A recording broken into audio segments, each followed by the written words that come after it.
Hey everybody, what's up from Pokemon Classics, reminding you all that the classics never go out of style. Today, we're addressing one of the oldest questions in the hobby. How do you keep your cards safe and protected? Whether you're into Pokemon cards, Magic the Gathering, sports cards, or any of the other TCG collectibles out there, protecting your cards is crucial to maintaining their value and preserving their condition. Today, we'll be doing a deep dive into two of the most popular card protection options, top loaders and card savers. We'll discuss which of these is truly the superior option.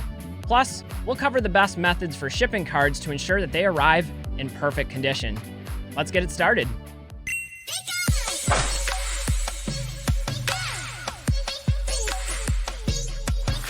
First up, let's compare top loaders and card savers. These are two of the most commonly used options for storing and protecting individual cards.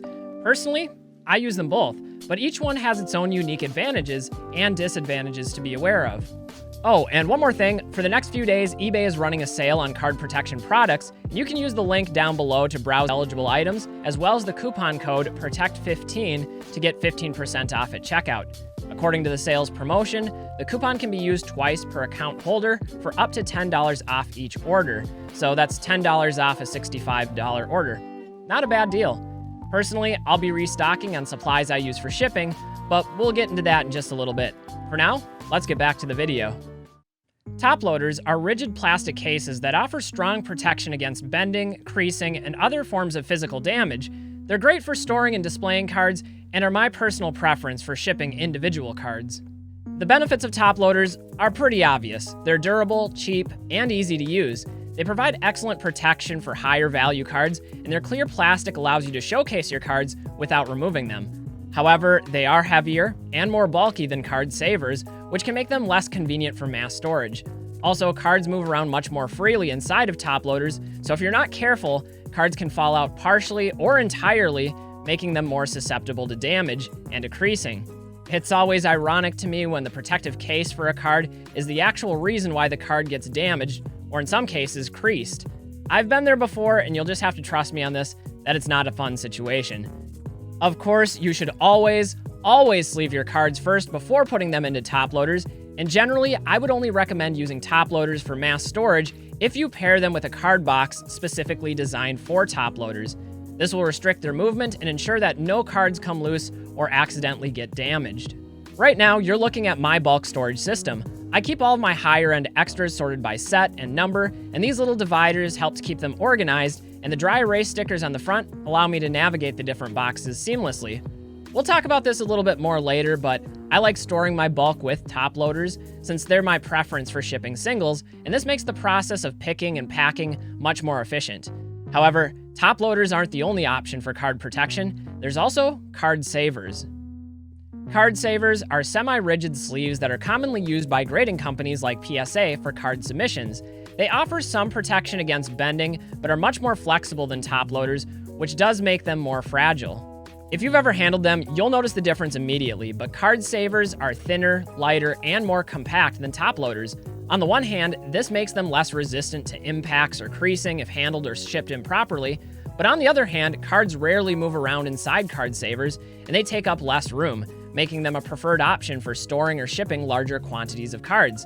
They also are the preferred option for submissions for grading companies like PSA because they're easier to remove cards from without risking damage. One quick pro tip, but you can actually use the card saver box for storing your cards, and for larger grading submissions, you can actually reuse it for packaging. This will keep your cards from shifting around in transit and essentially doubles their protection.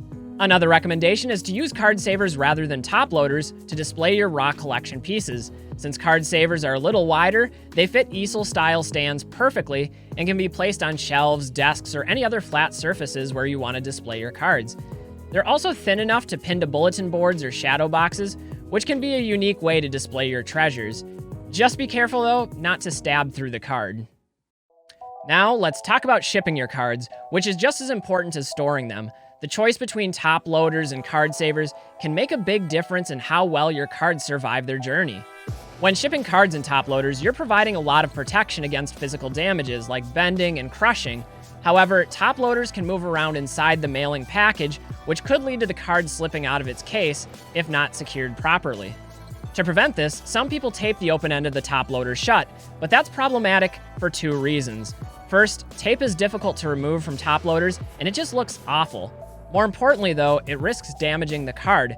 Buyers will often have to use a knife to cut through the tape, and that's the last thing a buyer wants to do, is risk slicing their new card.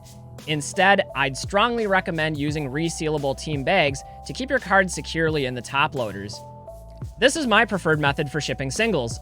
Sleeve the card, insert it into a top loader, put the top loader and a business card into a team bag, and then fold it so it fits snugly. For lower value cards, these can be shipped for under $1 in a plain white envelope using eBay's standard envelope option. For higher value cards, I use USPS Ground Advantage with a bubble mailer and a little bit of extra bubble wrap. Usually the cost for this shipping service is only about $4. If you're shipping more than just a few cards though, top loaders aren't the best option. They add bulk to your package and are tricky to secure, potentially increasing shipping costs. And that's where card savers come in. One of the benefits of shipping with card savers is they fit more snugly and are less likely to move around inside the package. And because they're thinner, you can fit multiple cards in a single package more easily, making them the better option if you're shipping several cards at once. What I like to do is use these resealable sleeves for graded cards to package multiple card savers together at once. You can easily fit 10 or sometimes more cards into a single sleeve, which makes them much more sturdy and easier to package. If you only have a few cards to ship, you can also insert some cardboard into the sleeve before sealing it to get it some added reinforcement. Either way, these sleeves fit card savers perfectly and work way better than tape and rubber bands, both of which should be avoided at all costs. As I mentioned earlier, you can always reuse the card saver box for larger grading submissions. Here's how I do it. After sleeving my cards and putting them into card savers, I'll group them into resealable PSA sleeves and then put them back into the box. You'll want to make sure you package them in the same order as your submission form, otherwise PSA or other grading companies may charge an additional processing fee to sort out your cards later on at the facility.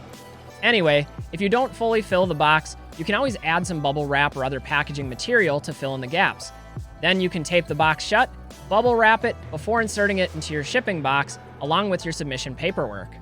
This is probably obvious, but make sure to use another box like a USPS Priority Mail box rather than just slapping a label onto the card saver box and shipping it that way. Not only is there no protection, but it's just inviting someone to steal it by advertising that there's cards inside. In summary, top loaders and card savers each have their own advantages, and most collectors would benefit from a combination of both. Top loaders are excellent for storing and protecting higher value cards, particularly those that make up someone's singles inventory. Meanwhile, card savers are preferred for displaying raw collection pieces and for grading submissions. When it comes to shipping, both options do offer protection, but each has their own potential issues. Top loaders can be bulky and may shift around during transit, while card savers need extra padding and protection against impacts and bending. Again, I'd recommend that both be used strategically when shipping. For individual cards, you really can't go wrong with a top loader in a team bag, and for small lots, using card savers along with graded card sleeves to keep them all together is a no-brainer. Also, a quick reminder that for the next few days, eBay is running a sale on card protection products, and you can use the link down below to browse eligible items and the coupon code PROTECT15 to get 15% off at checkout. Anyway guys, thanks for watching, and if you found this video helpful, consider hitting the like button and subscribing to my channel for more card-related content. Also, if you have any unique ideas or preferences for storing or protecting or shipping your own cards, definitely share them down in the comments below. I'm Pokemon Classics, reminding you all that the classics never go out of style. We'll catch you all with the next video. Till then, stay well, have fun, and don't forget to enjoy collecting. Bye everybody!